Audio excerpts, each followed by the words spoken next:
A mediados de los años 50, la Fuerza Aérea Soviética tenía un problema de entrenamiento y estaba costando vidas.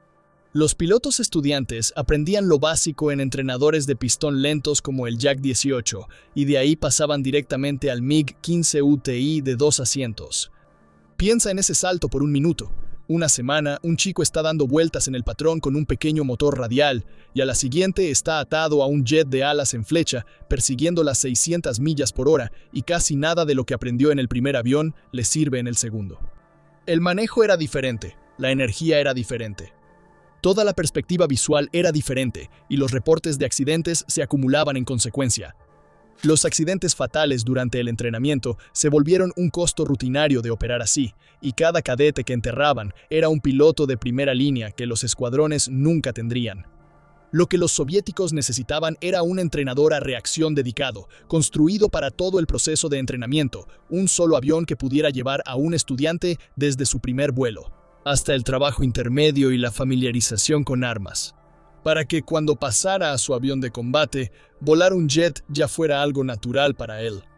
La Fuerza Aérea Soviética redactó un requisito en ese sentido a mediados o finales de los años 50 y con el tiempo se convirtió en algo más grande.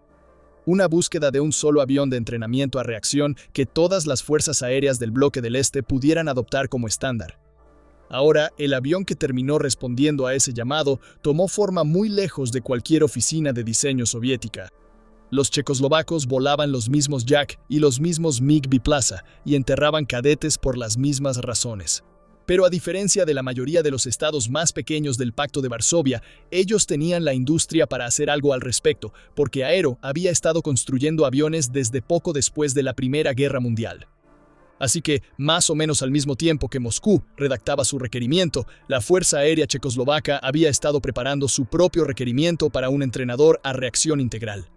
Y ese trabajo se convirtió en una colaboración entre ingenieros del Instituto de Investigación de Aviación Vyazloo y el fabricante Aerovodochody. Dos diseñadores, Zdeněk Rublik y Karel Thomas, sentaron las bases del concepto original, y cuando ambos se retiraron antes de que el trabajo estuviera terminado, un ingeniero llamado Jan Bulček llevó el diseño hasta el final. Su filosofía se mantuvo simple y firme durante todo el proceso. Construir un avión que sea fácil de volar, difícil de romper y lo suficientemente barato como para producirlo por miles. El prototipo llamado XL-29 se ensambló en la primavera de 1959 y se puede leer esa filosofía directamente en la estructura del avión.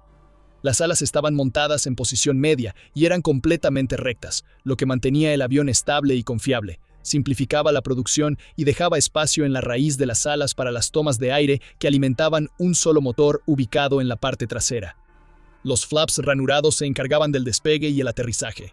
Los alerones tenían compensación aerodinámica, así que un estudiante no necesitaba tener brazos como un herrero para girarlo, y el tren de aterrizaje era resistente. Lo suficientemente resistente como para soportar el tipo de aterrizajes en los que se especializan los estudiantes de vuelo, y hacerlo en pasto, arena y tierra sin pavimentar. Porque muchas escuelas de vuelo del bloque del Este no contaban con pistas de concreto lisas. Las dos cabinas estaban en tándem bajo cubiertas separadas, con el instructor sentado un poco más alto en la parte trasera para poder ver por encima de su alumno. Y ambos asientos eran asientos eyectables, conectados para dispararse juntos, así que nunca podrían chocar entre sí al salir. Sin embargo, la característica más destacada estaba en la parte superior. El L-29 llevaba una cola en T, con el estabilizador horizontal colocado muy por encima de la estela del ala, y en un avión de entrenamiento, esa ubicación realmente vale la pena. En una barrena, el elevador se mantiene en aire limpio y conserva su autoridad.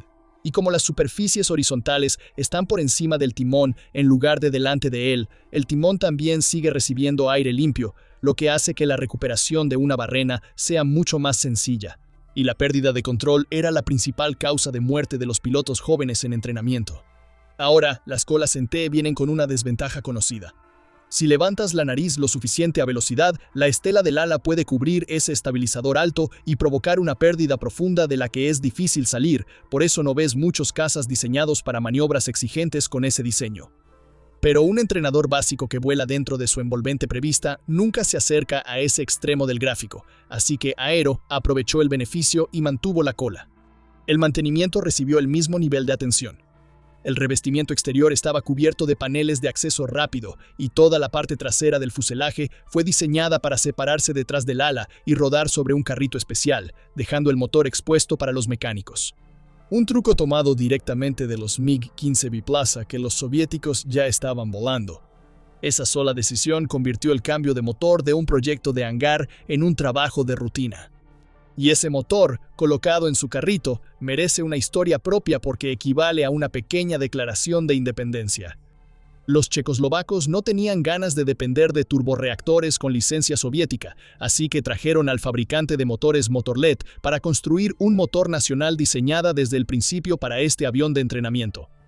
El resultado fue el M700-M701, un turborreactor de flujo centrífugo de una sola etapa que generaba casi 2.000 libras de empuje y funcionó por primera vez en 1958. Sin embargo, no iba a estar listo cuando lo estuviera la estructura del avión, así que el XL-20-XL-29 realizó su vuelo inaugural el 5 de abril de 1959 con un motor británico, el Bristol Siddeley Viper. El siguiente prototipo volador también llevaba el Viper, pero en julio de 1960 el tercer prototipo voló con el M701 y desde ese día en adelante el avión voló únicamente con propulsión checoslovaca y nada más. Fue más o menos en este mismo periodo cuando adquirió el apodo de Delfín, el Delfín. Y basta con mirar esa nariz redondeada desde el ángulo correcto para entender exactamente por qué se quedó con ese apodo. Con su motor previsto finalmente instalado, las pruebas se aceleraron porque Moscú había anunciado una competencia para seleccionar al próximo avión de entrenamiento para todo el bloque del este, y Aero había sido invitado a presentar su prototipo. Las pruebas de vuelo transcurrieron sin problemas en general, con un par de correcciones necesarias en el proceso. A los frenos de aire se les perforaron agujeros para eliminar una fuerte vibración cuando se desplegaban, y el tubo pitot se movió de la cola al ala después de que enviara datos incorrectos a los indicadores durante maniobras bruscas. En 1961, el tercer prototipo voló al aeródromo de Monino, en las afueras de Moscú, y entró en una rigurosa evaluación de 2 meses. Contra sus dos rivales, el Yakovlev Jak-30 de fabricación soviética y el PZL-TS-11 Iskra de fabricación polaca. Una comisión con representantes de las 3 naciones llevó a cabo las pruebas, encabezada por un teniente general soviético llamado Matveyev, y midieron todo lo que se podía medir en un avión de entrenamiento. Rendimiento, manejo, complejidad técnica, ergonomía de la cabina, facilidad de mantenimiento, cuánto tiempo tomaba cambiar un motor y cómo resistía cada avión al operar en pistas de tierra irregulares. Se dice que estos 3 prototipos fueron evaluados más rigurosamente que el MiG-21 durante su propia evaluación, y eso tiene sentido porque esta decisión iba a definir la formación de la mayoría de los pilotos de combate del bloque del este durante una generación. El Jak-30 fue descartado temprano. Volaba más como un avión de carreras que como un avión de entrenamiento, y carecía del comportamiento equilibrado y tolerante que el trabajo requería. Eso dejó al Delfín y al Iskra, y dependiendo de las fuentes que leas, cada uno claramente superaba al otro, lo que básicamente te dice que fue una competencia reñida. Lo que inclinó la balanza fue todo lo que rodeaba al vuelo. El L-29 funcionó durante los 2 meses completos sin una sola falla, mientras que ambos rivales sufrieron averías graves en el camino. Se consideró más fácil de mantener y más barato de construir, y registró la menor velocidad de pérdida, la menor velocidad de aterrizaje y las distancias más cortas en pistas no pavimentadas. Incluso hubo un ejercicio de resistencia donde cada avión voló circuitos de entrenamiento continuos de 5 minutos con un solo tanque de combustible. Aterrizaje y despegue tras aterrizaje y despegue sin detenerse nunca, y el Delfín registró 15 circuitos mientras que los otros 2 lograron 10. Y para un avión de entrenamiento, cifras como esas importan más que cualquier dato de velocidad máxima. El veredicto de la comisión nombró al L-29 como la máquina más adecuada para el trabajo, pero debajo de los datos de las pruebas de vuelo había un motor político impulsando el resultado.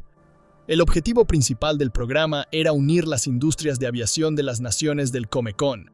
Y para evitar que las fábricas de Checoslovaquia quedaran inactivas, ya se había decidido que las plantas checas construirían el entrenador ganador, sin importar de qué oficina de diseño proviniera.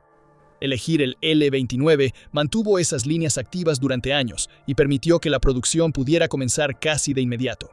Como Aero ya tenía las herramientas listas para su propio avión, sin importar qué diseño ganara, se iba a construir en Checoslovaquia, así que eligieron el que ya estaba listo en una fábrica checoslovaca. Los polacos no lo tomaron bien.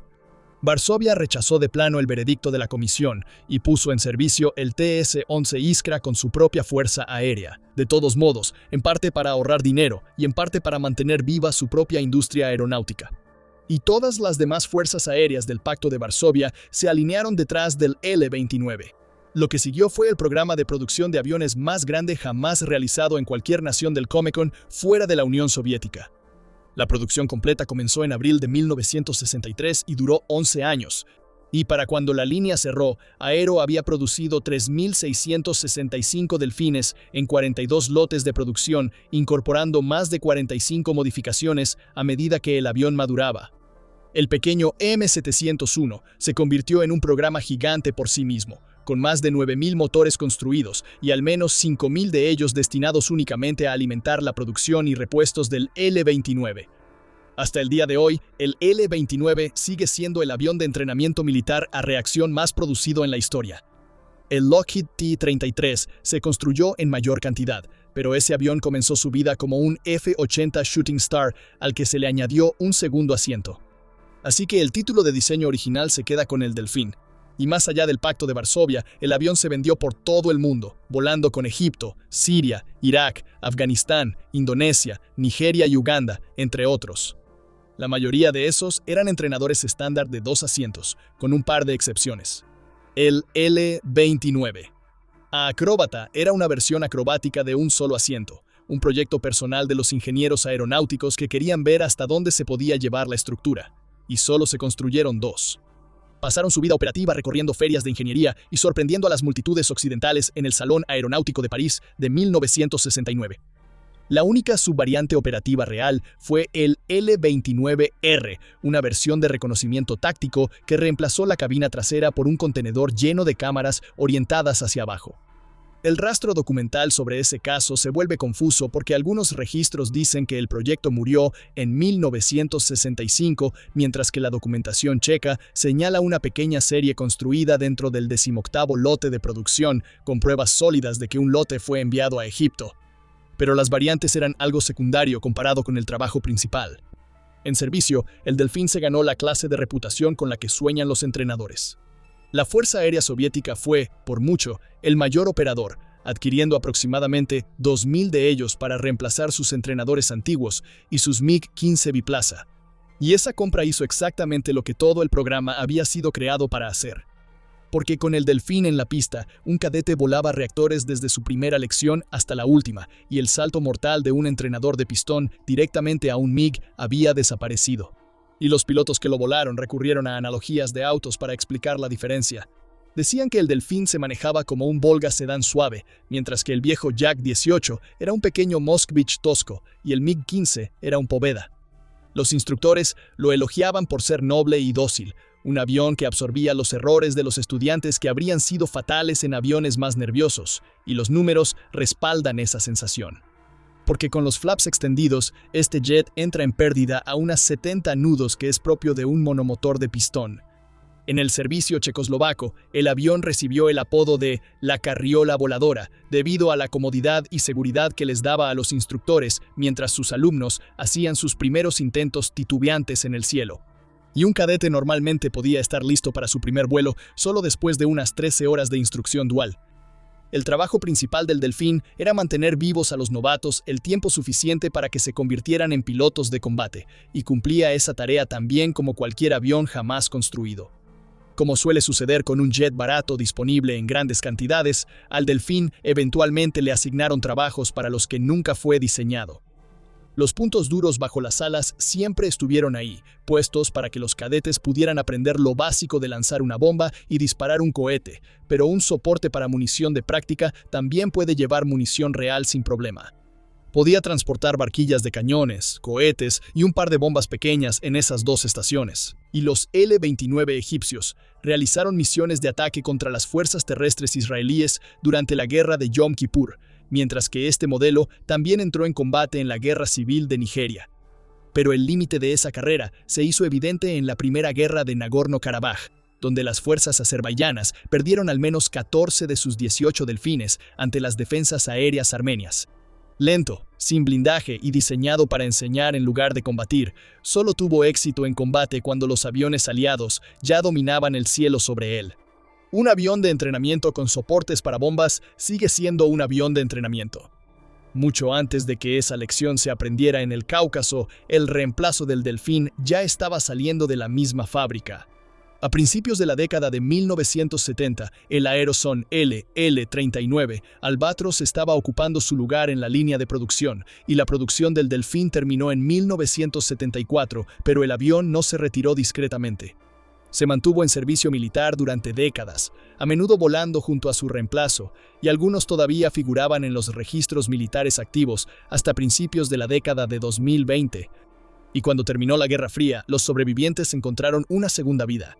Un gran número pasó a manos privadas, donde las mismas virtudes que lo hicieron un buen avión escuela militar, manejo sencillo, estructura resistente y fácil mantenimiento, lo convirtieron en uno de los aviones militares históricos a reacción más populares que el dinero puede comprar. Los Delfins todavía participan en el circuito de exhibiciones aéreas hoy en día. Un par de ellos obtuvieron el primer y segundo lugar en la categoría de jets en las carreras aéreas de Reno en 2008. Algunos de esos aviones de carreras usan exactamente el mismo motor Viper británico. El primer prototipo voló por primera vez en 1959 y en 2007 un LL-29 sin modificaciones realizó el primer vuelo a reacción del mundo impulsado únicamente por biodiesel, volando desde Reno hasta Florida. 3 más siguen ganándose la vida en universidades estadounidenses como aviones de investigación de vuelo de alta dinámica. Eso es aproximadamente 65 años después de que este modelo entrara en servicio. Y para un avión diseñado para perdonar los errores de los adolescentes, seguir haciendo trabajo de verdad 6 décadas después es uno de los mejores cumplidos que esta industria sabe dar. Eso es todo por el video de hoy. Si te llevaste algo de este video, hazme un favor y dale me gusta, suscríbete si eres nuevo aquí y activa la campanita de notificaciones, porque realmente nos ayuda mucho.